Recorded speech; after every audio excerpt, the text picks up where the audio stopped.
Hubo un hombre que caminó por Galilea hace 2000 años, y su nombre se convirtió en el eje sobre el cual giró la historia del mundo occidental. Pero, ¿quién fue realmente ese hombre? ¿Fue el Hijo de Dios encarnado o fue un filósofo judío que desafió las estructuras de poder de su tiempo con una lucidez tan peligrosa que tuvieron que crucificarlo para silenciarlo? Baruch Spinoza, el hereje de Ámsterdam, el filósofo expulsado de su propia comunidad, se atrevió a formular esta pregunta en una época donde hacerla significaba arriesgar no solo la reputación, sino la vida misma.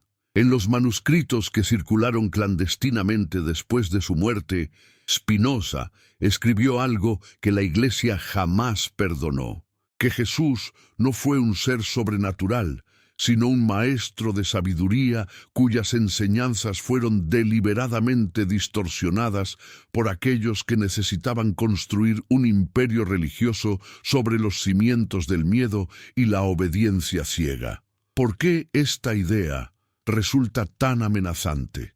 ¿Qué tiene de peligroso sugerir que Jesús era humano, profundamente humano, y que precisamente en esa humanidad residía su grandeza? Spinoza leyó los evangelios no como textos sagrados intocables, sino como documentos históricos sujetos al análisis racional, y lo que encontró fue una narrativa llena de contradicciones, de ediciones posteriores, de manos invisibles que borraron y reescribieron según las necesidades políticas de cada época. El Jesús que emerge de esta lectura spinoziana no es el Cristo del dogma, sino un rabino itinerante que hablaba en parábolas sobre la justicia, sobre la liberación de las ataduras mentales, sobre la necesidad de cuestionar a los fariseos y a los sacerdotes que usaban la religión como instrumento de dominación. Este Jesús era un filósofo en el sentido más pleno del término, alguien que amaba la sabiduría y que entendía que la verdad solo puede florecer en un terreno de libertad intelectual. Pero la historia que llegó hasta nosotros no es esa. La historia que conocemos fue cuidadosamente construida por los concilios ecuménicos, por emperadores que necesitaban una religión de Estado que justificara su poder absoluto, por teólogos que convirtieron las enseñanzas de un hombre libre en un sistema de control totalitario. ¿No resulta extraño que un maestro que predicaba la liberación terminara siendo el fundamento de una institución que quemaba libros y personas en nombre de la ortodoxia? ¿No resulta sospechoso que alguien que cuestionaba a los fariseos por su hipocresía se convirtiera en el símbolo de una iglesia que acumulaba riquezas mientras los fieles vivían en la miseria y el terror del infierno? Spinoza vio esta contradicción con una claridad brutal y se negó a permanecer en silencio. En el siglo XVII, cuando Spinoza escribía en su pequeña habitación en La Haya, puliendo lentes para ganarse la vida, mientras pulía también sus argumentos filosóficos, Europa estaba desgarrada por guerras religiosas. Católicos y protestantes se mataban mutuamente con una ferocidad que desmentía cualquier pretensión de seguir a un maestro que había hablado sobre amar a los enemigos. ¿Cómo era posible que la religión del amor se hubiera convertido en la religión de la Inquisición, de las cruzadas, de las hogueras donde ardían aquellos que osaban pensar diferente? Spinoza llegó a una conclusión devastadora. No era que el mensaje original hubiera sido malinterpretado, era que había sido conscientemente pervertido por aquellos que vieron en él una oportunidad para acumular poder terrenal bajo el disfraz de autoridad celestial. Y aquí, en este punto preciso de la historia, Spinoza se convierte en algo más que un filósofo. Se convierte en un arqueólogo de la verdad, alguien dispuesto a excavar bajo las capas de dogma y tradición para desenterrar lo que realmente ocurrió hace 2 milenios.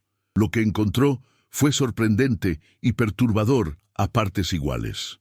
Encontró que Jesús nunca afirmó ser Dios, que sus seguidores más cercanos lo consideraban un profeta humano, que la divinización de su figura fue un proceso gradual que tomó siglos y que respondió más a necesidades políticas que a revelaciones divinas.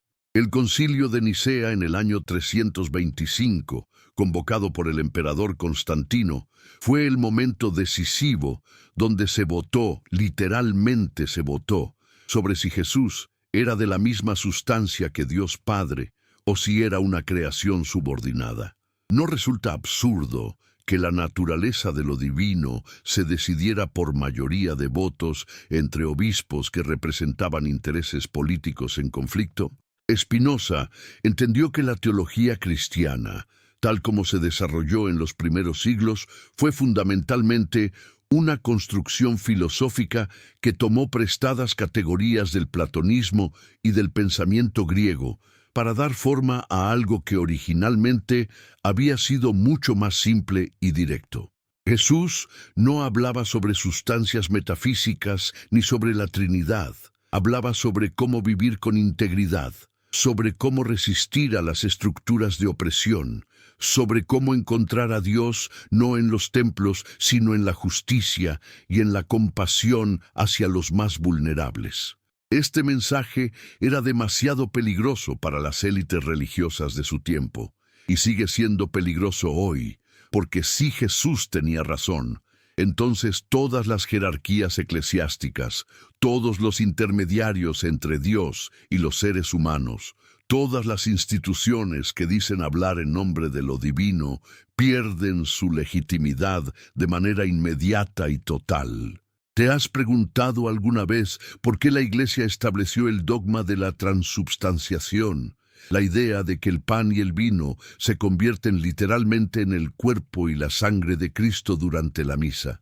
Spinoza analizó este dogma y vio en él algo profundamente revelador. Era una forma de mantener el poder en manos del sacerdocio, porque solo ellos podían realizar el milagro. Solo ellos tenían el poder de convocar a Dios para que descendiera y habitara en el pan.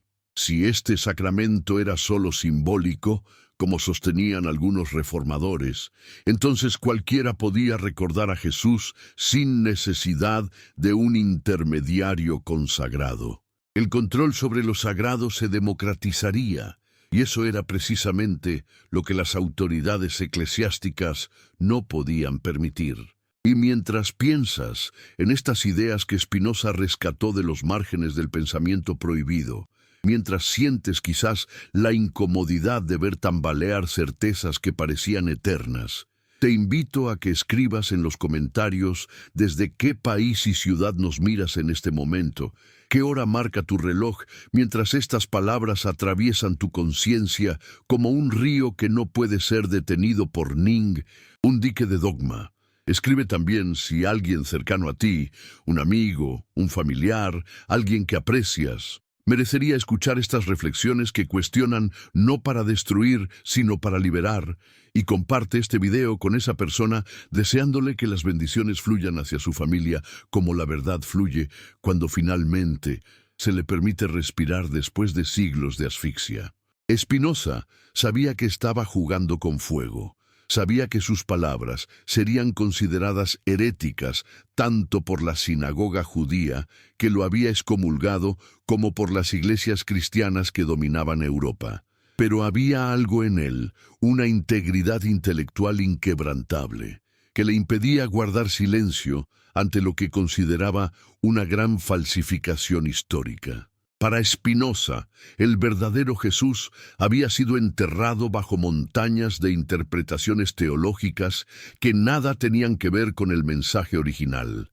Este Jesús histórico no realizaba milagros que desafiaran las leyes de la naturaleza, porque para Spinoza la naturaleza y Dios eran una misma cosa, una sustancia infinita que operaba según leyes necesarias e inmutables. Los milagros que aparecen en los evangelios, sostenía Spinoza, eran o bien malentendidos de fenómenos naturales o bien adiciones posteriores destinadas a legitimar la autoridad de la Iglesia naciente.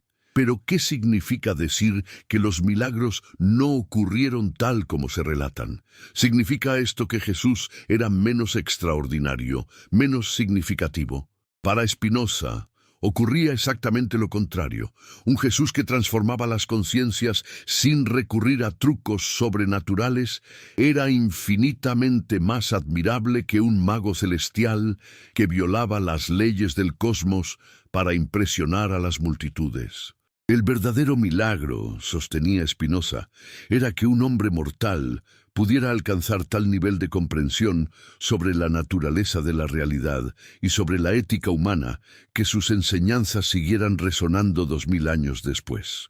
El verdadero milagro era que alguien pudiera desafiar a los poderosos de su época con nada más que palabras y una integridad moral inquebrantable, sabiendo que ese desafío le costaría la vida. Y aquí llegamos al corazón palpitante de la interpretación spinoziana. Jesús no murió para redimir los pecados de la humanidad en algún sentido místico y sobrenatural. Murió porque representaba una amenaza existencial para el orden establecido. Los romanos no crucificaban a profetas inofensivos que hablaban sobre el amor abstracto. Crucificaban a agitadores políticos que cuestionaban la legitimidad del imperio y de las estructuras colaboracionistas que lo sostenían. Cuando Jesús volcó las mesas de los cambistas en el templo de Jerusalén, cuando denunció a los fariseos como hipócritas y sepulcros blanqueados, cuando habló del reino de Dios no como una recompensa celestial futura, sino como una transformación radical de las relaciones humanas aquí y ahora, estaba afirmando su sentencia de muerte. Y lo sabía. Los evangelios dejan claro que Jesús entendía perfectamente lo que le esperaba en Jerusalén. Y aún así decidió ir. ¿Qué clase de hombre hace eso? ¿Qué clase de convicción filosófica se necesita para caminar conscientemente hacia la propia ejecución? Porque uno considera que hay verdades más importantes que la supervivencia individual.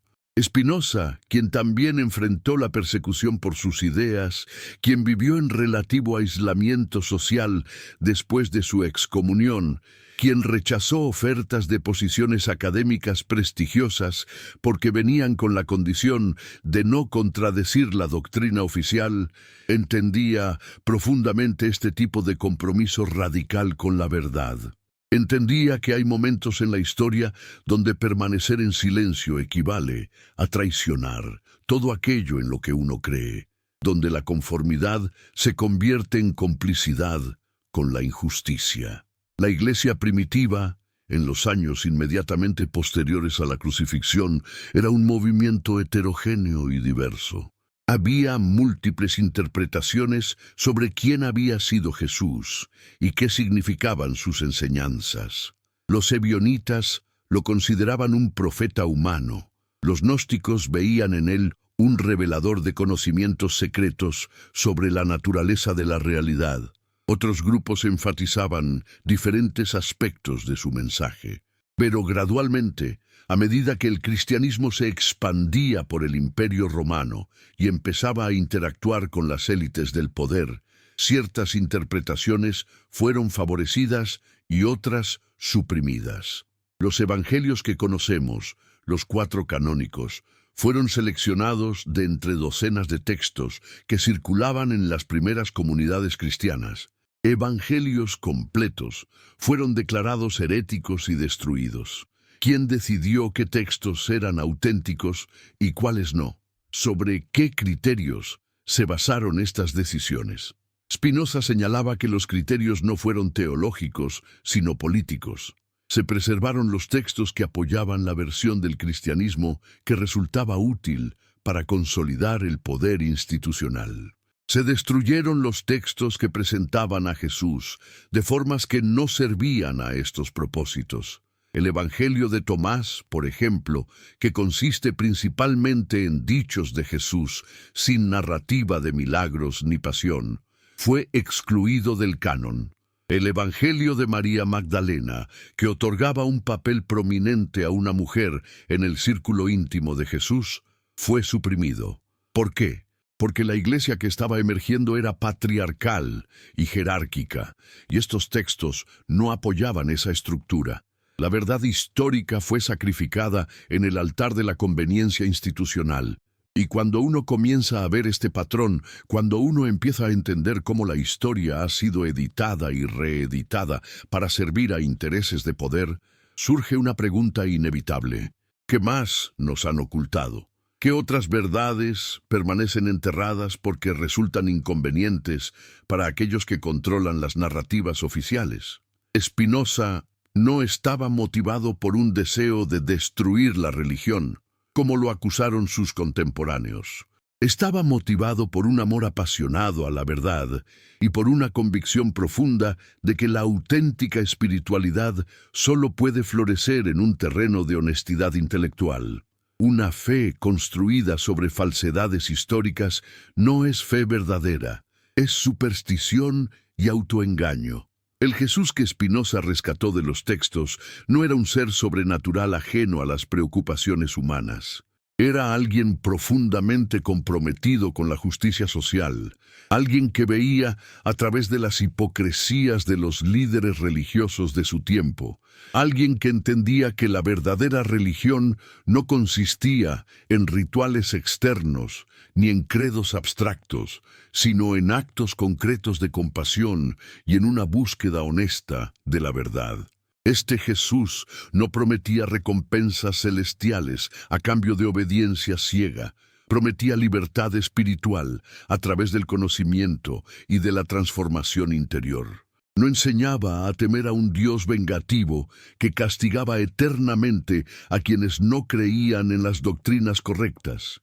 Enseñaba a comprender que Dios, o la naturaleza, o como quisiéramos llamar a la totalidad de la existencia, opera según leyes racionales que podemos comprender y con las cuales podemos alinearnos para vivir vidas más plenas y significativas.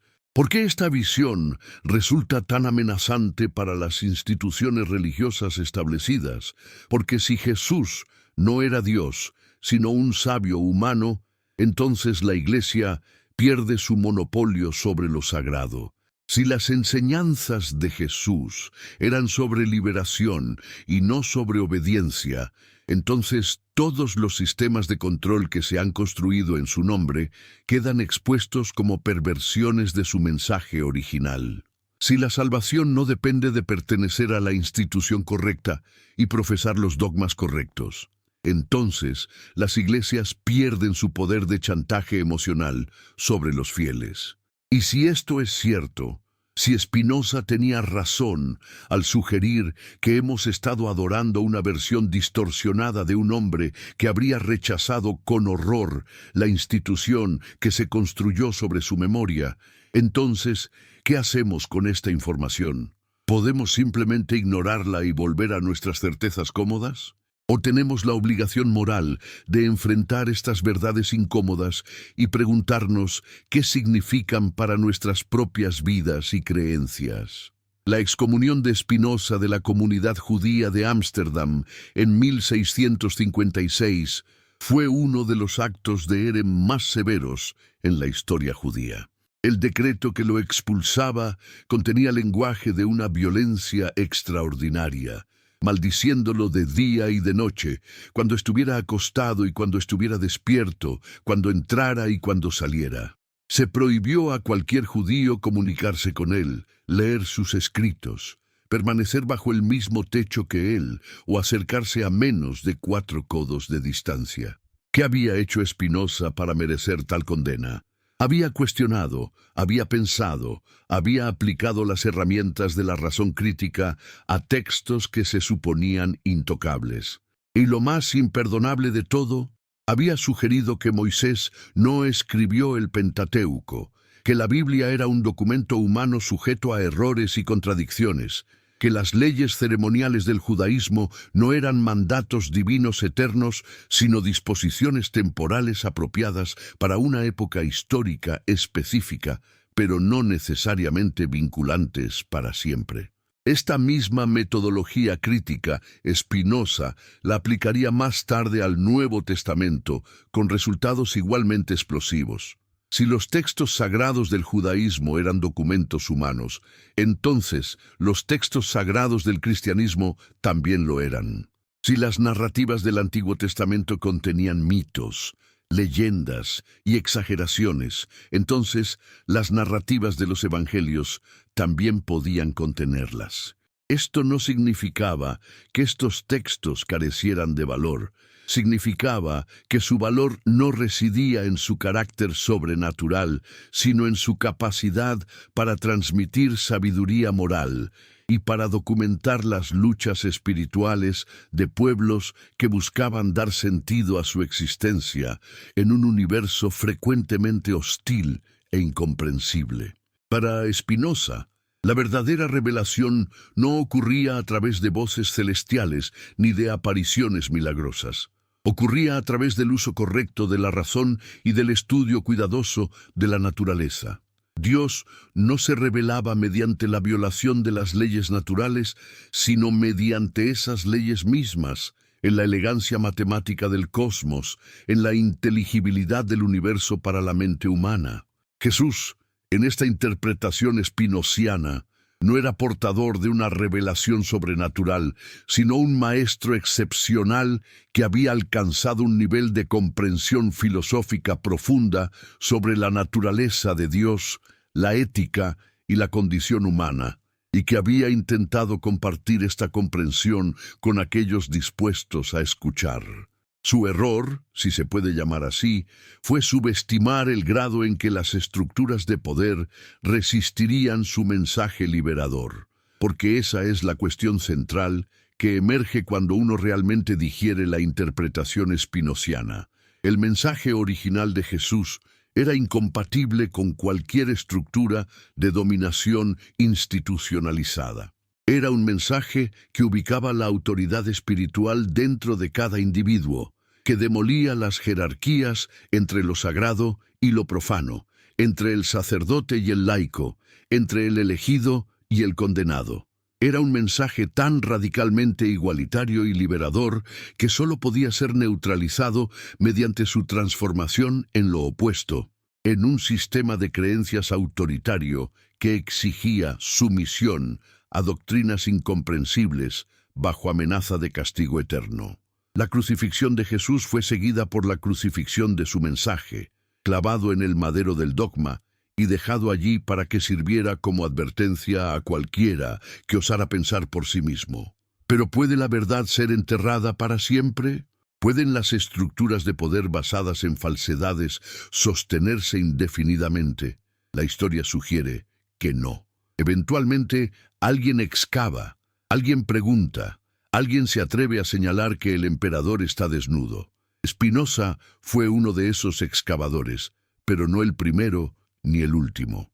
Antes que él, hubo pensadores medievales que cuestionaron sutilmente los dogmas oficiales, que leían entre líneas y preservaban sabidurías peligrosas en textos oscuros que sólo los iniciados podían descifrar. Después de él, vendría la Ilustración, la crítica bíblica moderna, los estudios históricos que confirmarían muchas de sus intuiciones sobre la construcción humana de los textos sagrados. Pero Spinoza fue único en la audacia con la que enfrentó estas cuestiones, en la claridad con la que articuló sus conclusiones, en su negativa a suavizar sus argumentos para hacerlos más palatables. Y mientras este relato avanza hacia su segunda parte, mientras la figura de Jesús, el filósofo prohibido, se hace cada vez más nítida contra el fondo del Jesús mítico que hemos heredado, vale la pena detenerse un momento en la pregunta que Spinoza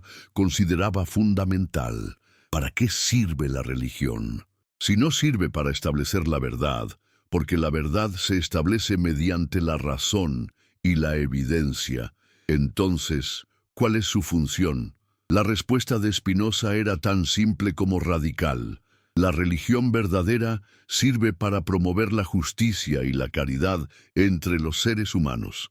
Cualquier elemento religioso que no contribuya a este fin es superfluo.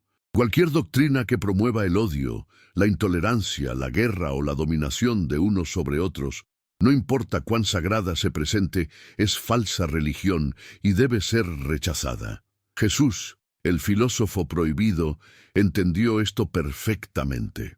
Su crítica más feroz no fue contra los pecadores ordinarios, fue contra los líderes religiosos que imponían cargas imposibles sobre los demás, mientras ellos mismos no movían un dedo para aliviarlas, que predicaban una cosa y practicaban otra, que usaban la religión como instrumento de poder personal antes que como camino de transformación espiritual.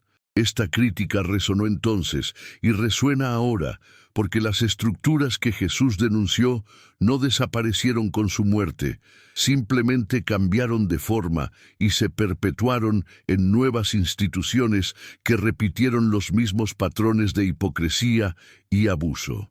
Parte 2.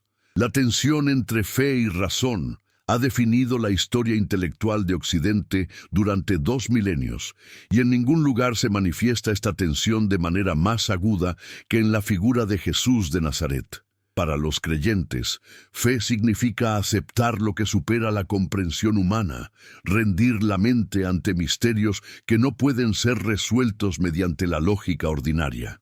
Para los racionalistas como Spinoza, esta rendición representa una traición a nuestra capacidad más distintivamente humana, la razón crítica.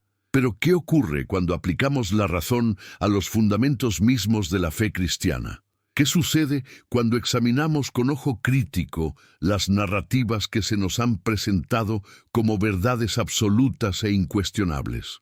Lo que emerge es una imagen radicalmente diferente de Jesús, una imagen que la Iglesia ha trabajado incansablemente para suprimir porque amenaza los cimientos mismos de su autoridad.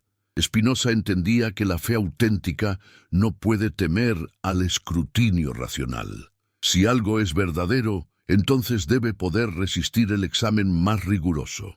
Solo las falsedades necesitan ser protegidas mediante la prohibición de preguntar, mediante la construcción de muros de dogma que declaran ciertos territorios fuera de los límites del pensamiento crítico.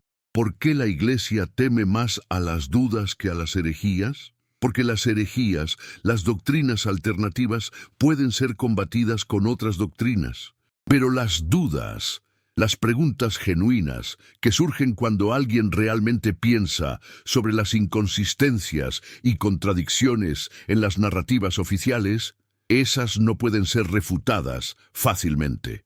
Solo pueden ser suprimidas mediante la intimidación, mediante la amenaza de castigo eterno, mediante la excomunión social y a veces física. Consideremos uno de los dogmas centrales del cristianismo, la resurrección de Jesús. Para la teología cristiana ortodoxa, esto no es metáfora ni símbolo, es un hecho histórico literal. Jesús murió en la cruz, fue sepultado, y 3 días después, su cuerpo físico volvió a la vida, desafiando las leyes de la biología y la física. Este evento milagroso es presentado como la prueba definitiva de su divinidad y como el fundamento de la esperanza cristiana de vida eterna. Pero, ¿qué sucede cuando examinamos críticamente las narrativas de la resurrección en los evangelios? Lo que encontramos es una sorprendente falta de coherencia. Los 4 evangelios cuentan versiones contradictorias de quién descubrió la tumba vacía, cuántas personas estaban allí, qué vieron, qué ángeles o figuras celestiales encontraron y qué instrucciones recibieron. Si este fuera realmente el evento más importante en la historia de la humanidad, no esperaríamos que los testigos recordaran los detalles con mayor consistencia. Spinoza señalaba que estas contradicciones sugieren que las narrativas de la resurrección se desarrollaron gradualmente, que diferentes comunidades cristianas tenían diferentes tradiciones sobre lo que había ocurrido, y que los autores de los evangelios, escribiendo décadas después de los eventos que narran, estaban trabajando con materiales de segunda o tercera mano. Más aún, Spinoza argumentaba que la resurrección física contradice todo lo que sabemos sobre cómo funciona la naturaleza. Un cuerpo que ha estado muerto durante 3 días en el clima de Oriente Medio ha comenzado ya el proceso de descomposición. No hay mecanismo natural por el cual tal cuerpo pueda volver a la vida. Aceptar la resurrección literal requiere creer que Dios viola sus propias leyes naturales, lo cual para Spinoza era incoherente con la idea de un Dios racional e inmutable. Pero ¿qué alternativa ofrecía Spinoza? Si la resurrección no ocurrió literalmente, ¿significa esto que los primeros cristianos simplemente inventaron la historia? No necesariamente. Spinoza sugería que lo que realmente ocurrió fue una experiencia espiritual profunda entre los seguidores de Jesús después de su muerte. Devastados por la crucifixión, confrontados con el aparente fracaso de todo lo que habían creído sobre su maestro, estos seguidores experimentaron algo que interpretaron como encuentros con el Jesús resucitado. Estas experiencias, que Spinoza habría clasificado como visiones subjetivas o fenómenos psicológicos más que como eventos físicos objetivos, fueron tan poderosas que transformaron a seguidores aterrorizados en predicadores audaces dispuestos a morir por su mensaje. La resurrección, en esta interpretación, ocurrió en las mentes y corazones de los creyentes, no en el ámbito de la historia física. Esta interpretación provoca preguntas incómodas. ¿Disminuye el significado del cristianismo si la resurrección no fue un evento físico, sino espiritual?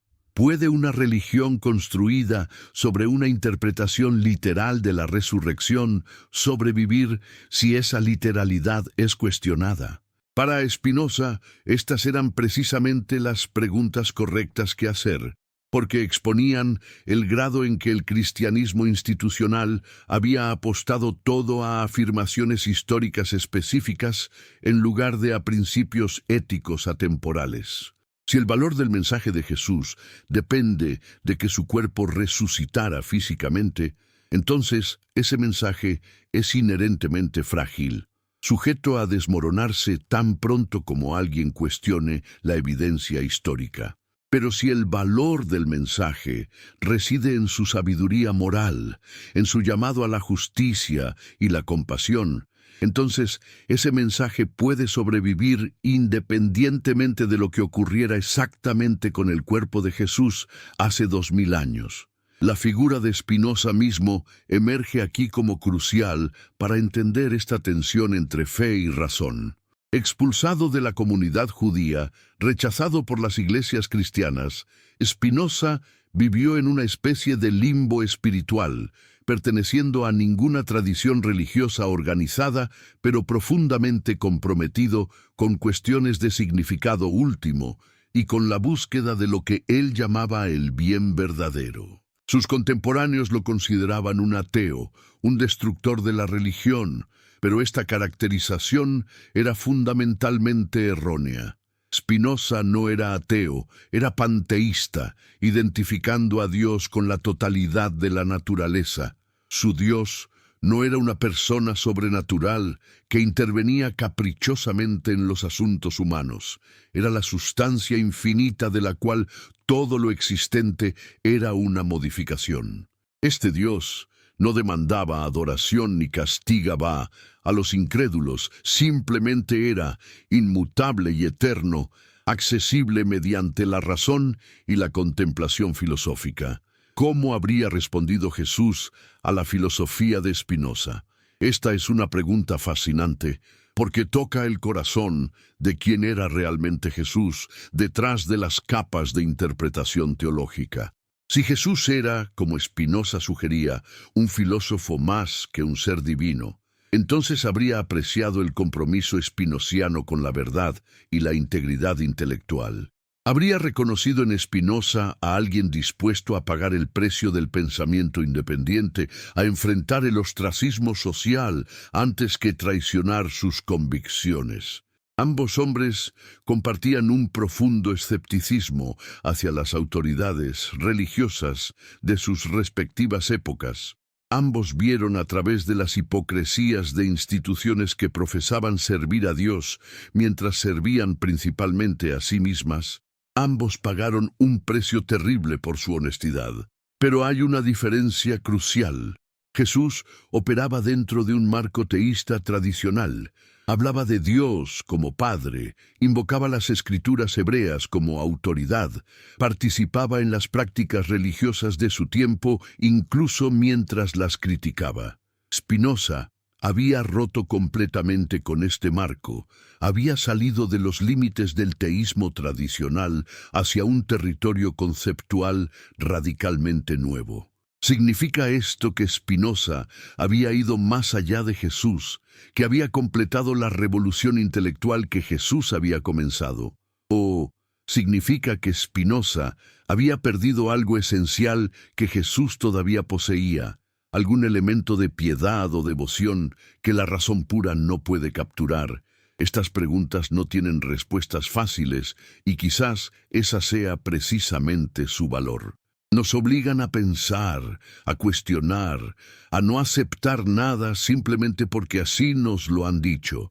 Y este proceso de cuestionamiento es exactamente lo que tanto Jesús como Spinoza habrían querido provocar en nosotros. Porque lo opuesto a la fe auténtica no es la duda, es la certeza arrogante que se niega a examinar sus propios fundamentos. Una fe que no puede soportar preguntas difíciles no es fe en absoluto, es miedo disfrazado de convicción. Consideremos ahora otro aspecto central de la cristología tradicional, la naturaleza divina de Jesús. El Concilio de Calcedonia, en el año 451, estableció la doctrina de las dos naturalezas. Jesús era simultáneamente completamente divino y completamente humano, dos naturalezas unidas en una persona sin confusión ni separación. Esta formulación, diseñada para resolver siglos de controversia teológica, en realidad crea más problemas de los que resuelve.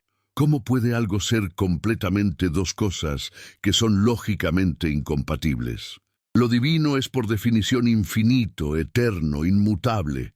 Lo humano es finito, temporal, sujeto a cambio.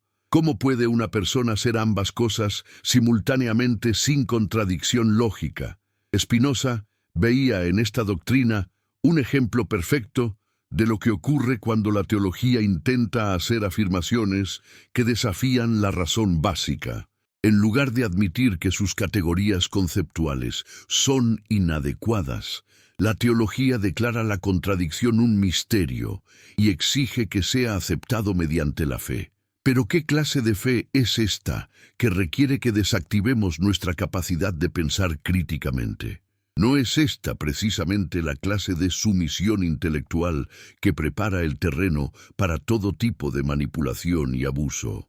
Si puedo convencerte de que aceptes una contradicción obvia como verdad sagrada, entonces puedo convencerte de aceptar cualquier cosa. La interpretación alternativa que Spinoza ofrecía era mucho más simple.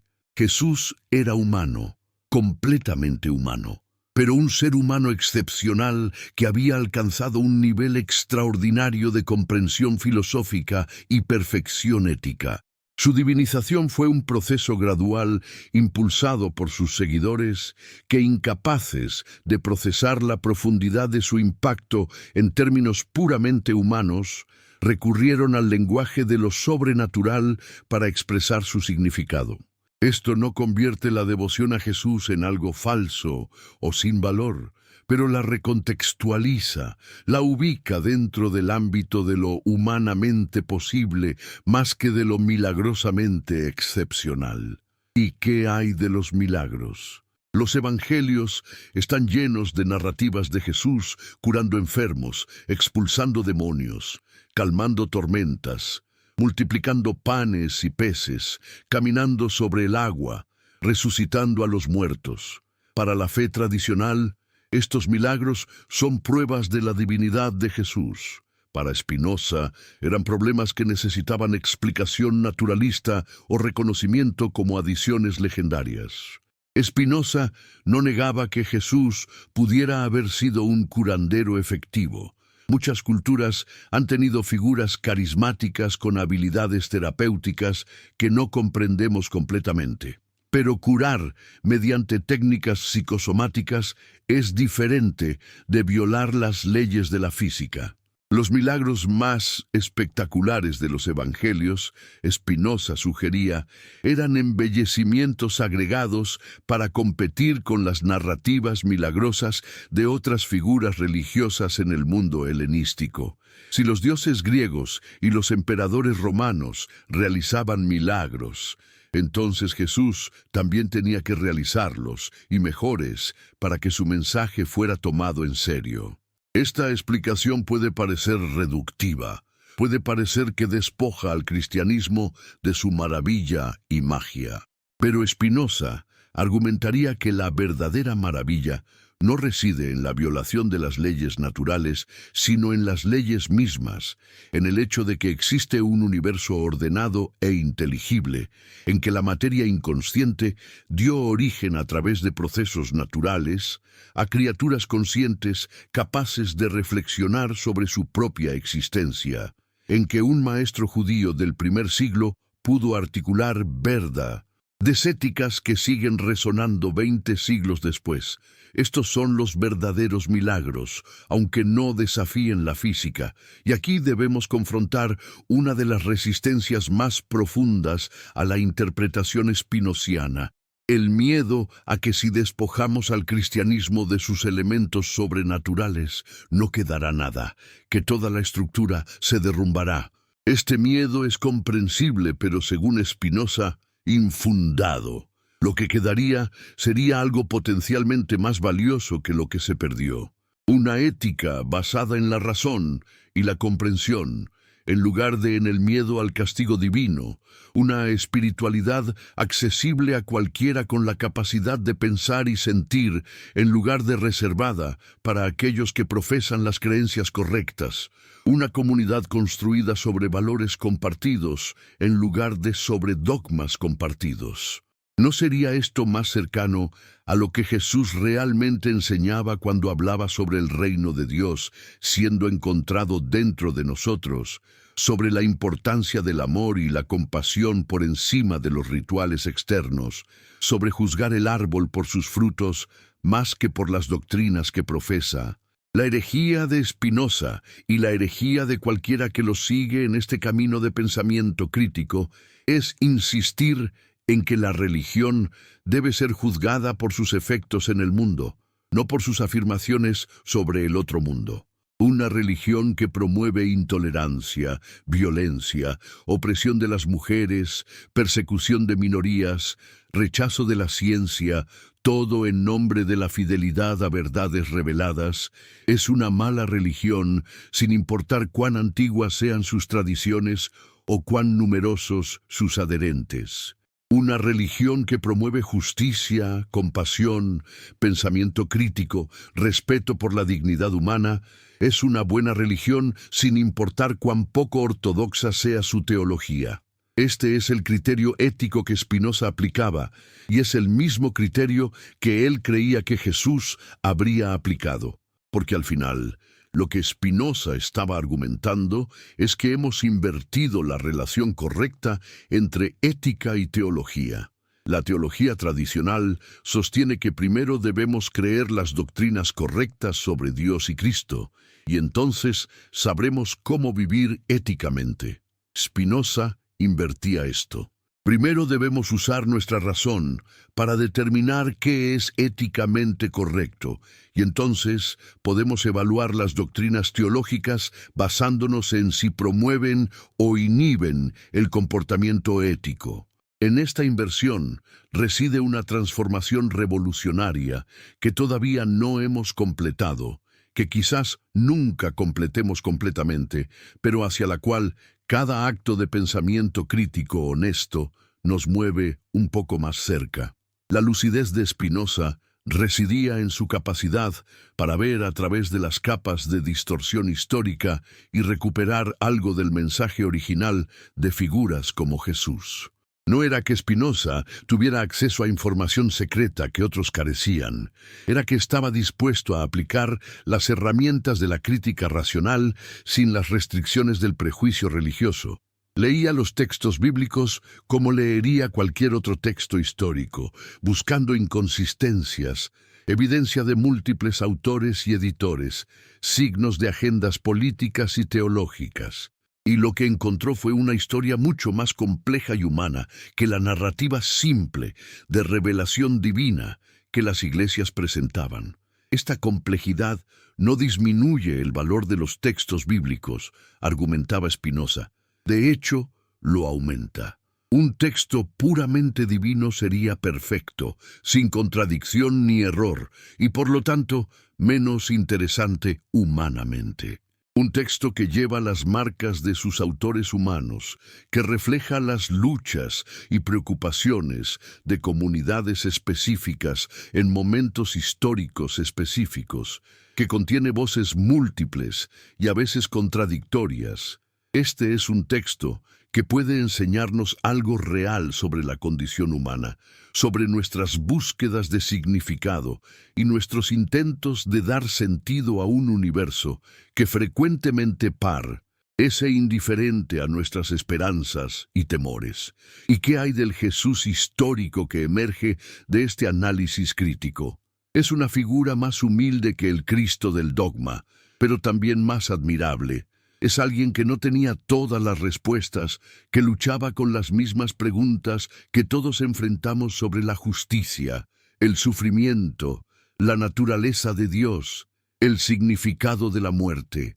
Es alguien que cometió errores, que esperaba que el reino de Dios llegaría inminentemente dentro de su generación, una expectativa que claramente resultó incorrecta. Es alguien que fue profundamente judío, arraigado en las tradiciones de su pueblo, no el fundador de una nueva religión, sino un reformador que buscaba purificar el judaísmo de corrupciones que lo habían alejado de sus raíces proféticas. Este Jesús más humano también es más accesible como modelo a seguir. Podemos aspirar a su compasión, su coraje, su compromiso con la justicia, su disposición a desafiar autoridades corruptas. No podemos aspirar a ser Dios encarnado. La divinización de Jesús, por más que haya servido a ciertos propósitos teológicos e institucionales, tiene el efecto no intencionado de alejarlo de nosotros, de convertirlo en algo tan radicalmente diferente que su ejemplo pierde su poder para inspirar la emulación. Pero un Jesús humano que alcanzó la grandeza mediante el cultivo de virtudes humanas, ese es un modelo que podemos seguir. Y mientras contemplamos esta interpretación alternativa de Jesús, mientras sentimos quizás el vértigo de ver tambalear certezas que parecían eternas, debemos preguntarnos, ¿no será que la verdadera fe comienza cuando las certezas se quiebran? ¿No será que la madurez espiritual requiere que atravesemos la noche oscura de la duda y emerjamos al otro lado con una comprensión más profunda, pero menos dogmática? Spinoza no estaba tratando de destruir la fe, estaba tratando de liberarla de las cadenas del dogma para que pudiera florecer en formas más auténticas y vitales. Parte 3. Llegamos ahora al momento culminante de esta investigación filosófica, al punto donde todas las líneas de cuestionamiento convergen en una conclusión que es tanto liberadora como aterradora. Que la verdad sobre Jesús, sobre la naturaleza de la religión, sobre la relación entre fe y razón, ha estado disponible todo el tiempo para cualquiera dispuesto a mirar con ojos honestos, pero que hemos construido elaborados sistemas de evasión para evitar confrontar lo que vemos cuando miramos. Spinoza, en su lucidez herética, nos ofrece la llave para abrir esta puerta que tanto tiempo hemos mantenido cerrada, pero atravesar el umbral requiere un coraje que pocos poseen. ¿Qué significa realmente que la verdad no puede ser enterrada para siempre? Significa que hay algo en la naturaleza misma de la realidad que resiste la falsificación, que eventualmente corroe las mentiras más elaboradas. Las estructuras de poder basadas en engaños pueden durar siglos, pero no milenios. La luz eventualmente penetra las grietas, las contradicciones se acumulan hasta que el peso del absurdo se hace insostenible. Alguien pregunta la pregunta prohibida en el momento preciso y el edificio entero de falsedades comienza a temblar. Estamos viviendo, quizás, en uno de esos momentos históricos donde las viejas certezas se están desmoronando a una velocidad vertiginosa y todavía no sabemos qué emergerá de las ruinas. El Jesús que Spinoza rescató de los textos no es el Jesús que la mayoría de las personas conocen o reconocerían.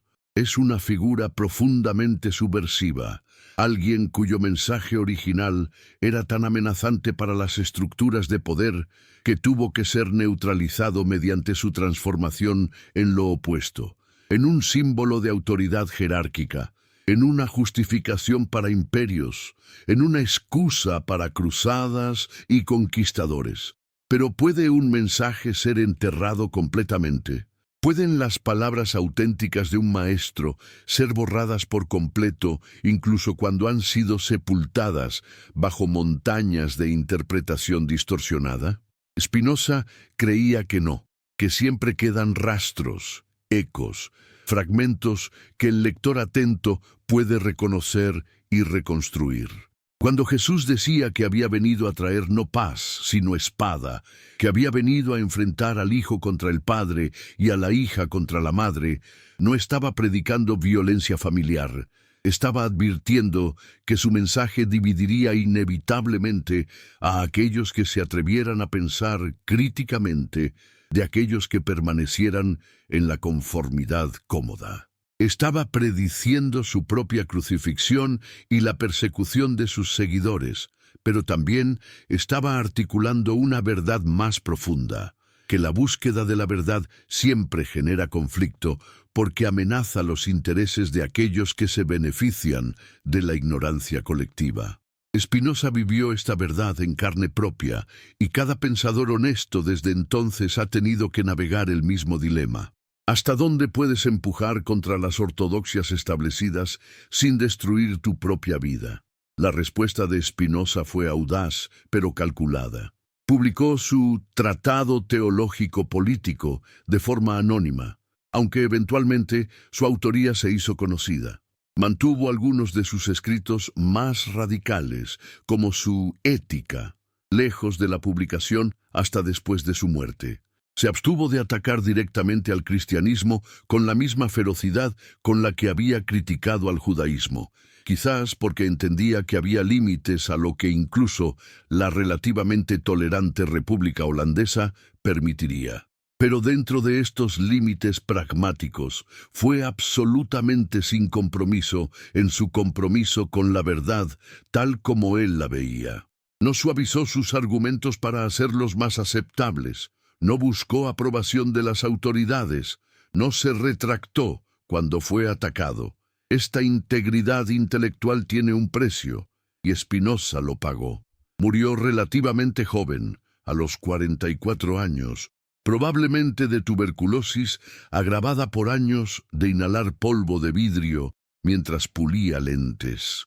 Murió solo, sin familia, habiendo rechazado oportunidades de posiciones académicas que habrían aliviado su pobreza, pero comprometido su independencia. Sus libros fueron prohibidos, sus ideas denunciadas desde los púlpitos. Su nombre se convirtió en sinónimo de ateísmo y blasfemia. Y sin embargo, aquí estamos, más de 3 siglos después, discutiendo sus ideas, reconociendo su lucidez, admitiendo que tenía razón en mucho de lo que dijo. Las autoridades que lo condenaron son ahora notas al pie en libros de historia. Pero Spinoza permanece vital, relevante, desafiante. ¿Qué habría pensado Jesús de Spinoza? Es imposible saberlo con certeza, pero podemos especular. Si Jesús era quien Spinoza creía que era, un filósofo profundamente ético, comprometido con la verdad y la justicia, entonces habría reconocido en Spinoza a un espíritu afín, habría apreciado la negativa de Spinoza a comprometer sus principios, su disposición a enfrentar la persecución, antes que traicionar su integridad intelectual. Quizás habría cuestionado algunos aspectos de la filosofía espinociana, la fría racionalidad que a veces parecía dejar poco espacio para la dimensión emocional de la experiencia humana, el panteísmo que disolvía la personalidad de Dios en la impersonalidad de la naturaleza. Pero en lo esencial, en el compromiso radical con la honestidad intelectual y en la crítica valiente de las estructuras religiosas de poder, Jesús y Spinoza eran aliados separados por 17 siglos, pero unidos en espíritu. Y esto nos lleva a una de las paradojas más profundas de la historia religiosa, que los verdaderos herederos de Jesús no son necesariamente aquellos que profesan fe en Él de la manera más ortodoxa, sino aquellos que encarnan los valores que Él realmente vivió. Un ateo que lucha por la justicia social está más cerca del mensaje de Jesús que un cristiano devoto que usa su religión para justificar la opresión. Una científica que busca la verdad con humildad y rigor está más cerca del Espíritu de Jesús que un predicador que proclama certezas absolutas sobre misterios que nadie puede conocer. Esto no significa que ser cristiano sea irrelevante. Significa que lo que importa no son las etiquetas que llevamos, sino cómo vivimos. Spinoza entendía esto profundamente. Su filosofía distinguía entre lo que él llamaba el conocimiento del primer género, que es el conocimiento confuso basado en la experiencia sensorial y la imaginación, el conocimiento del segundo género, que es el conocimiento racional basado en la comprensión de causas y efectos, y el conocimiento del tercer género, que es el conocimiento intuitivo de la esencia de las cosas. La religión tradicional, con sus narrativas milagrosas y sus dogmas incomprensibles, operaba principalmente en el nivel del primer género. La filosofía racional operaba en el segundo género, pero había un nivel más alto aún, el conocimiento intuitivo que Spinoza asociaba con el amor intelectual de Dios, una comprensión directa de nuestra participación en la sustancia infinita de la realidad. ¿Es posible que Jesús operara en este tercer nivel de conocimiento? Spinoza sugería que sí, que Jesús había alcanzado una comprensión intuitiva profunda de la naturaleza de Dios y de la ética humana, y que esta comprensión era lo que le daba su autoridad carismática. No era que Dios le hablara en voces externas, era que Jesús había cultivado tal claridad interior que podía acceder a verdades que permanecían ocultas para otros. Esta interpretación preserva algo de lo especial de Jesús sin requerir el aparato completo de la cristología sobrenatural. Jesús era excepcional, no por violar las leyes de la naturaleza, sino por comprender esas leyes más profundamente que otros. Pero aquí debemos confrontar la cuestión más difícil de todas. Si Spinoza tenía razón, si Jesús era humano y no divino, si los milagros no ocurrieron como se narran, si la resurrección fue espiritual y no física, entonces, ¿qué hacemos con los 2000 años de historia cristiana que se han construido sobre la interpretación opuesta? Declaramos toda esta historia un error gigantesco. Descartamos las experiencias de millones de creyentes que han encontrado consuelo, significado y propósito en la fe cristiana tradicional. Negamos el valor de las obras de arte, música, literatura, filosofía y activismo social que han emergido de la tradición cristiana. Spinoza no habría querido que descartáramos todo esto. Su crítica no era nihilista, era reformadora. Veía en la tradición religiosa elementos de valor mezclados con elementos de superstición y manipulación. La tarea no era destruir la religión, sino purificarla. separar las verdades éticas atemporales de las falsedades históricas contingentes. Esto es difícil, doloroso, a menudo imposible de hacer limpiamente, pero la alternativa es peor. Es permanecer atrapados en sistemas de creencia que requieren que desactivemos nuestra capacidad crítica, que aceptemos contradicciones obvias, que ignoremos evidencia que contradice nuestras certezas heredadas. La Iglesia teme este proceso de purificación porque correctamente entiende que no puede controlarlo. Una vez que permites que las personas comiencen a pensar críticamente sobre los fundamentos de la fe, no hay forma de predecir dónde terminarán. Algunos permanecerán dentro de la tradición, pero con una interpretación más liberal. Otros se alejarán completamente hacia el agnosticismo o el ateísmo. Otros más encontrarán nuevas formas de espiritualidad fuera de las religiones organizadas. La uniformidad de creencia que la Iglesia ha tratado de mantener durante siglos se fragmentará en 1000 direcciones diferentes.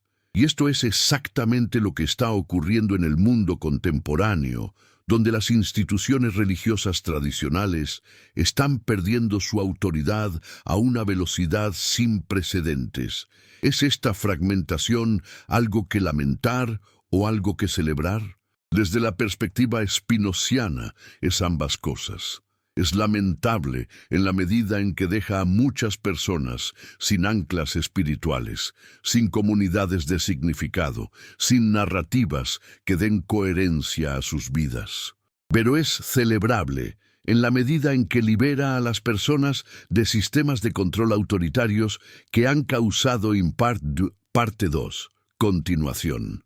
Pero es celebrable en la medida en que libera a las personas de sistemas de control autoritarios que han causado inmenso sufrimiento a lo largo de la historia. La pregunta crucial es, ¿podemos construir algo mejor sobre las ruinas de las viejas certezas? ¿Podemos encontrar formas de espiritualidad y comunidad que no requieran la suspensión del pensamiento crítico? ¿Podemos honrar la búsqueda de significado sin caer en el dogmatismo que inevitablemente conduce a la intolerancia? Spinoza creía que sí, y su visión era radical para su tiempo y sigue siendo radical hoy. Imaginaba una sociedad donde la libertad de pensamiento fuera protegida como un derecho fundamental, donde las personas pudieran buscar la verdad sin temor a la persecución, donde la religión quedara relegada al ámbito privado de la conciencia individual más que impuesta como ley pública. Esta visión anticipaba la separación entre Iglesia y Estado, que eventualmente se convertiría en un principio fundamental de las democracias liberales. Pero Spinoza iba más allá. No solo quería separar la Iglesia del Estado, quería liberar la mente humana del control eclesiástico completamente. ¿Y qué papel jugaría Jesús en esta nueva dispensación? No como objeto de adoración religiosa, sino como fuente de sabiduría ética. Las enseñanzas sobre la compasión, sobre la justicia, sobre la resistencia a la hipocresía religiosa, sobre la búsqueda de la verdad, todas estas podrían ser honradas y seguidas sin necesidad de creer que quien las enseñó era Dios encarnado. De hecho, para Spinoza, liberando a Jesús de las capas de interpretación sobrenatural, podríamos finalmente escuchar lo que realmente estaba diciendo, que había sido ahogado durante siglos por el ruido teológico. Esta es la herejía suprema, la que va más allá de cuestionar este o aquel dogma particular para cuestionar el fundamento entero sobre el cual se construye el edificio del cristianismo ortodoxo. No es de extrañar que tanto judíos como cristianos encontraran a Spinoza intolerable. No estaba simplemente proponiendo una interpretación alternativa dentro de los límites de la tradición. Estaba saliendo completamente de esos límites para observar la tradición desde afuera, como un fenómeno humano, sujeto al análisis racional, más que como una revelación divina que debe ser aceptada mediante la fe. Pero aquí debemos hacer una pausa y preguntarnos, ¿Es posible realmente comprender la religión desde afuera? ¿No requiere la experiencia religiosa una participación interna que la racionalidad crítica por definición excluye? Hay algo en esta objeción, algo que incluso Spinoza tendría que reconocer. La experiencia de lo que los creyentes llaman lo sagrado, el sentido de asombro ante la inmensidad del cosmos, la experiencia de una presencia que trasciende el ego individual. Estos fenómenos son reales incluso si la interpretación que se les da es cuestionable. Spinoza mismo experimentaba algo similar en su contemplación filosófica de la sustancia infinita, en lo que él llamaba el amor intelectual de Dios. No era que negara la dimensión experiencial de la religiosidad, era que insistía en que esta experiencia no requería ni justificaba las estructuras dogmáticas que se habían construido sobre ella. Jesús, en este sentido, era alguien que había tenido experiencias espirituales profundas y que había intentado comunicar estas experiencias a otros. El problema surgió cuando sus seguidores, incapaces de comprender o replicar estas experiencias, las convirtieron en doctrinas abstractas que debían ser creídas en lugar de verdades vividas que debían ser experimentadas. La transformación de la experiencia mística en dogma teológico es uno de los grandes desastres de la historia religiosa, porque congela lo que debería ser fluido, codifica lo que debería permanecer abierto y sustituye la autoridad externa por la certeza interna. ¿Por qué la humanidad teme tanto a la verdad? Esta pregunta resuena ahora con mayor urgencia. No es que las personas sean inherentemente antiintelectuales o irracionales, es que la verdad frecuentemente amenaza identidades que hemos construido alrededor de creencias particulares. Si he construido mi identidad entera alrededor de ser cristiano de cierta manera, entonces cuestionar los fundamentos de esa manera de ser cristiano no es simplemente un ejercicio intelectual, es una amenaza existencial. ¿Quién soy yo si estas creencias que he sostenido toda mi vida resultan ser falsas? Esta es una pregunta aterradora, y la mayoría de las personas elegirán evitarla a cualquier costo. Spinoza entendía este mecanismo psicológico, pero se negaba a permitir que dictara los límites de la investigación filosófica. La incomodidad emocional que produce cuestionar creencias arraigadas no es una razón para dejar de cuestionar, es simplemente parte del costo de la búsqueda de la verdad. Y este costo, argumentaba Spinoza, vale la pena pagarlo, porque la alternativa es una vida vivida en la falsedad, y tal vida, no importa cuán cómoda sea, es fundamentalmente inauténtica. La verdadera libertad, la verdadera felicidad, solo puede venir de vivir de acuerdo con la verdad tal como podemos comprenderla mediante el uso honesto de nuestra razón. Esta filosofía es demanding, no hay duda. Requiere coraje, requiere trabajo intelectual, requiere la disposición a estar solo si es necesario, a ser incomprendido, a ser atacado por aquellos que se sienten amenazados por tus preguntas. No todos están dispuestos o son capaces de pagar este precio. La mayoría de las personas preferirán la seguridad de las certezas heredadas, y Spinoza no los condenaba por esto. Su filosofía no era para todos. Era para aquellos que sentían una necesidad interna de comprender, que no podían simplemente aceptar lo que se les decía sin examinarlo críticamente. Pero Jesús no hablaba también de un camino estrecho que pocos encuentran. ¿No advertía que muchos son llamados, pero pocos elegidos? Hay una resonancia interesante aquí entre el elitismo intelectual de Spinoza y el elitismo espiritual de Jesús. Ambos reconocían que la mayoría de las personas permanecerán atrapadas en patrones convencionales de pensamiento y comportamiento, que solo unos pocos tendrán el coraje y la capacidad de trascender estas limitaciones. Esto no es arrogancia, es simplemente reconocimiento realista de las limitaciones humanas y de las dificultades inherentes al proceso de transformación genuina. Y sin embargo, tanto Jesús como Spinoza también creían en la posibilidad de la transformación para cualquiera dispuesto a emprender el camino. No era una cuestión de pertenecer a la etnia correcta o al grupo social correcto o de tener la educación correcta. Era una cuestión de compromiso interno, de disposición a cuestionar, a sufrir, a crecer. En este sentido, ambos eran radicalmente igualitarios incluso mientras reconocían que pocos aprovecharían las oportunidades que se les ofrecían.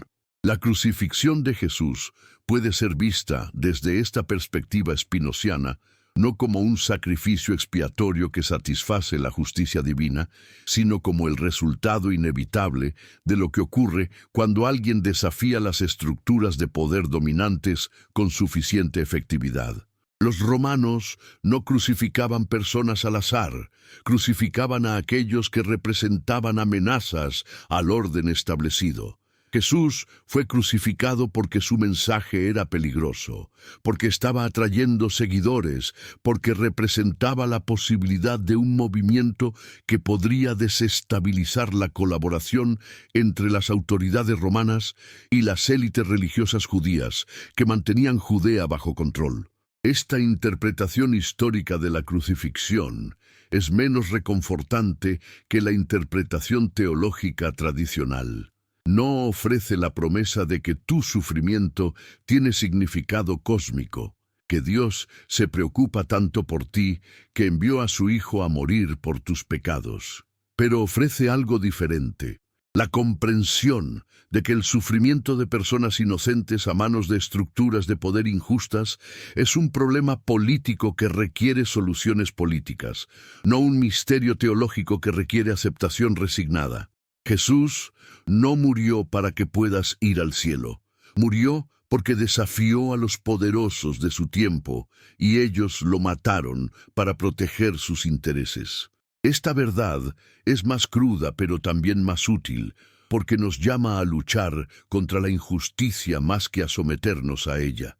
¿No será que el verdadero escándalo del cristianismo no es la cruz, sino lo que hicimos con ella? La transformamos de un instrumento de ejecución política en un símbolo religioso, de una advertencia sobre el precio del disentimiento profético en un objeto de adoración. Cubrimos la brutalidad histórica con interpretaciones teológicas que hacen que la violencia parezca necesaria, incluso deseable, como parte del plan divino. Y al hacer esto, domesticamos el mensaje peligroso de Jesús. Lo convertimos en algo seguro para el imperio, algo que podía ser usado para justificar las mismas estructuras de opresión que Jesús había desafiado. Constantino, el emperador romano que legalizó el cristianismo en el siglo IV, vio en esta religión emergente no una amenaza, sino una herramienta potencial de control social. Pero para que funcionara como tal herramienta, el cristianismo tenía que ser transformado. El mensaje original de Jesús sobre la resistencia a los poderosos tenía que ser reemplazado por un mensaje sobre la obediencia a la autoridad establecida, porque toda autoridad viene de Dios. El énfasis en la justicia social tenía que ser reemplazado por un énfasis en la ortodoxia doctrinal. El reino de Dios, como transformación radical de las relaciones humanas, tenía que ser reemplazado por el reino de Dios como recompensa celestial futura para aquellos que soportaban pacientemente la injusticia terrenal. Esta transformación no ocurrió de la noche a la mañana, tomó siglos de trabajo teológico cuidadoso, pero eventualmente fue tan completa que el cristianismo que emergió era casi irreconocible en relación con el movimiento que Jesús había iniciado. Y lo más notable es que esta transformación fue exitosa precisamente porque la mayoría de los creyentes no podían o no querían ver lo que había ocurrido. Las nuevas doctrinas fueron presentadas como si siempre hubieran sido creídas. Las contradicciones fueron declaradas misterios. Las preguntas incómodas fueron suprimidas mediante la intimidación y, cuando era necesario, mediante la violencia. Spinoza vio todo esto con claridad devastadora. Vio cómo el poder corrompe no solo a las instituciones políticas, sino también a las religiosas, cómo la búsqueda de control sobre las mentes y cuerpos de las personas conduce inevitablemente a la distorsión de la verdad, cómo las mejores intenciones pueden ser pervertidas cuando se institucionalizan. Y vio que la única defensa contra esta corrupción es la vigilancia constante, el cuestionamiento persistente, la negativa a aceptar la autoridad externa como sustituto del juicio interno. ¿Qué significa que un dogma se derrumbe ante la razón? Significa que cuando finalmente miramos honestamente lo que hemos estado evitando ver, cuando aplicamos los estándares de evidencia que usaríamos para cualquier otra afirmación histórica a las afirmaciones de la religión, cuando nos negamos a hacer excepciones especiales para creencias que nos resultan emocionalmente importantes, entonces muchas cosas que parecían sólidas revelan ser ilusiones. Esto no es cómodo, produce una especie de vértigo intelectual y espiritual, pero del otro lado de este vértigo hay algo valioso, la posibilidad de construir nuestra comprensión del mundo sobre fundamentos más sólidos, sobre evidencia y razón más que sobre autoridad y tradición. El Jesús filosófico de Spinoza, el Jesús prohibido cuya memoria fue enterrada bajo capas de interpretación dogmática, está comenzando a emerger nuevamente en nuestro tiempo. Los estudios históricos contemporáneos sobre el Jesús histórico, usando metodologías que Spinoza anticipó, están llegando a conclusiones notablemente similares a las suyas. Estamos descubriendo que el Jesús de la historia era mucho más complejo, más humano, más judío, más político, más profético que el Cristo de la fe. Y estamos comenzando a preguntarnos si quizás hay más valor en este Jesús humano que en las construcciones teológicas abstractas que se construyeron sobre su memoria. Esta es la verdadera resurrección de Jesús, no un cuerpo físico que vuelve a la vida, sino un mensaje que se niega a permanecer enterrado, que continúa emergiendo a pesar de todos los intentos de suprimirlo. Cada generación que redescubre al Jesús profético, al Jesús que desafió las estructuras de poder, al Jesús que priorizó la compasión sobre el ritual y la justicia sobre la doctrina, cada generación que hace esto está participando en esta resurrección continua. Y cada generación también enfrenta la resistencia de aquellos que tienen interés en mantener al verdadero Jesús enterrado. La tensión entre fe y razón, que define esta segunda parte de nuestra narración, no es una tensión que pueda resolverse definitivamente. Es una tensión que cada persona debe navegar por sí misma, encontrando el equilibrio que funciona para su propia vida y circunstancias. Spinoza no esperaba ni quería que todos se convirtieran en filósofos racionalistas como él. Reconocía que la religión tradicional seguiría siendo necesaria y beneficiosa para muchas personas que no tenían la inclinación o capacidad para la filosofía abstracta. Lo que no estaba dispuesto a tolerar era la imposición de creencias religiosas mediante la coerción, la prohibición del cuestionamiento filosófico, el uso de la religión como herramienta de control político. En este sentido, Spinoza era un libertario religioso avant la lettre, alguien que defendía el derecho de cada persona a creer o no creer según su propia conciencia, sin interferencia del Estado o de instituciones religiosas. Esta posición era radical en el siglo XVII y sigue siendo controvertida hoy en lugares donde la religión y el poder político permanecen entrelazados. Pero es una posición que se sigue lógicamente del compromiso spinoziano con la verdad y la libertad. Si la verdad solo puede emerger mediante la investigación libre, entonces cualquier restricción a la libertad de pensamiento es una restricción a la verdad misma. ¿Y Jesús no hablaba también sobre la verdad que nos hace libres? Esta frase, tan frecuentemente citada, toma un significado nuevo cuando la leemos a través de lentes spinozianas. No es la aceptación ciega de dogmas lo que libera. Es el descubrimiento honesto de la verdad mediante el uso de nuestras facultades racionales y nuestra experiencia vivida. La verdad de la que Jesús hablaba no era una colección de proposiciones teológicas correctas, era una comprensión vivida de cómo funciona realmente la realidad y de cómo debemos vivir en consecuencia. Esta verdad no puede ser transmitida simplemente diciéndosela a alguien.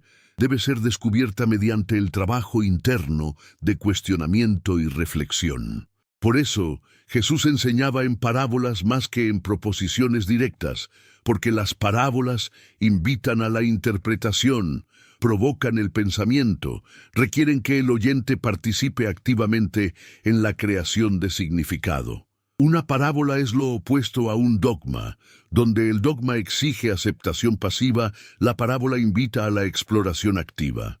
Spinoza apreciaba esto sobre el método de enseñanza de Jesús. Veía en él una pedagogía que respetaba la inteligencia del estudiante, en lugar de tratarlo como un recipiente vacío que debía ser llenado con doctrina. La Iglesia institucional, desafortunadamente, abandonó este método pedagógico en favor del adoctrinamiento directo. Las parábolas fueron explicadas con interpretaciones oficiales que debían ser memorizadas. Las preguntas fueron desalentadas. La exploración independiente fue vista como peligrosa. El resultado fue la producción de generaciones de creyentes que sabían qué creer, pero no cómo pensar, que podían recitar credos, pero no podían aplicar principios éticos a nuevas situaciones, que habían sido entrenados para la obediencia más que para la sabiduría. ¿No será que la verdadera fe comienza cuando las certezas se quiebran? Esta pregunta nos lleva al corazón de lo que significa madurar espiritualmente. La fe infantil se caracteriza por certezas simples. Dios es como esto, el cielo es como esto, las personas buenas van aquí y las malas van allá. Esta simplicidad es apropiada para niños, pero cuando persiste en la edad adulta, se convierte en un obstáculo para el crecimiento. La fe madura acepta la ambigüedad. Vive con preguntas sin respuesta, encuentra significado en la búsqueda más que en la posesión de certezas finales. Jesús mismo parece haber vivido en este territorio de ambigüedad madura. Sus preguntas en el jardín de Getsemaní, su grito de abandono en la cruz, estos no son signos de debilidad, sino de honestidad profunda. Alguien que realmente lucha con las grandes preguntas, que no finge tener respuestas fáciles para problemas difíciles.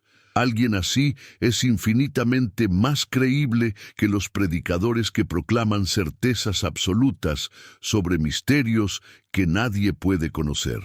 Spinoza, en su filosofía, llegó a conclusiones que eran ciertas en un sentido, pero eran certezas ganadas mediante el trabajo filosófico riguroso, no certezas heredadas de la autoridad. E incluso estas certezas filosóficas estaban sujetas a revisión si nueva evidencia o mejores argumentos aparecían. Este es el espíritu científico aplicado a la filosofía y la teología. Disposición a seguir el argumento donde quiera que conduzca, incluso si conduce a conclusiones incómodas. La segunda parte de nuestra narración nos deja entonces en un lugar de tensión productiva. Hemos visto cómo Spinoza desmanteló sistemáticamente los fundamentos del cristianismo ortodoxo, cómo mostró que las narrativas sobre las que se construye la fe tradicional son históricamente cuestionables y filosóficamente problemáticas. Pero también hemos visto cómo en el proceso de este desmantelamiento algo valioso emerge. una comprensión más profunda de quién era realmente Jesús y de qué significa seguir su ejemplo, una apreciación del poder liberador del pensamiento crítico, un reconocimiento de que la espiritualidad auténtica no requiere la suspensión de la inteligencia. Esta tensión entre destrucción y construcción, entre crítica y apreciación, caracteriza todo el proyecto spinoziano. No era simplemente un iconoclasta que disfrutaba demoliendo creencias sagradas. Era un constructor cuidadoso de una alternativa filosófica que pudiera ocupar el espacio dejado por las creencias que había criticado. Su panteísmo, su ética, su teoría del conocimiento, todas estas eran piezas de un sistema comprensivo diseñado para ofrecer significado y orientación sin recurrir a lo sobrenatural. ¿Tuvo éxito? La pregunta es complicada. Su filosofía fue enormemente influyente, preparando el camino para la Ilustración y para el pensamiento secular moderno. Pero también permanece controvertida, rechazada por las religiones tradicionales, considerada demasiado abstracta y fría por muchos que buscan una espiritualidad más cálida y personal. Quizás el verdadero legado de Spinoza no es su sistema filosófico específico, sino su ejemplo de integridad intelectual, su demostración de que es posible vivir una vida significativa guiada por la razón y el compromiso ético sin necesidad de las muletas de la religión institucional. Y mientras nos preparamos para entrar en la tercera y final parte de esta narración, mientras nos acercamos al clímax filosófico que Spinoza nos obliga a confrontar, la pregunta que permanece es esta: ¿estamos dispuestos a seguir el argumento hasta sus conclusiones últimas? ¿Podemos soportar la libertad que viene con el abandono de certezas reconfortantes? ¿Tenemos el coraje de vivir en la verdad, no importa cuán incómoda sea esa verdad? Estas son las preguntas que Jesús planteó en su tiempo y que Spinoza replanteó en el suyo, y que cada generación debe responder nuevamente por sí misma.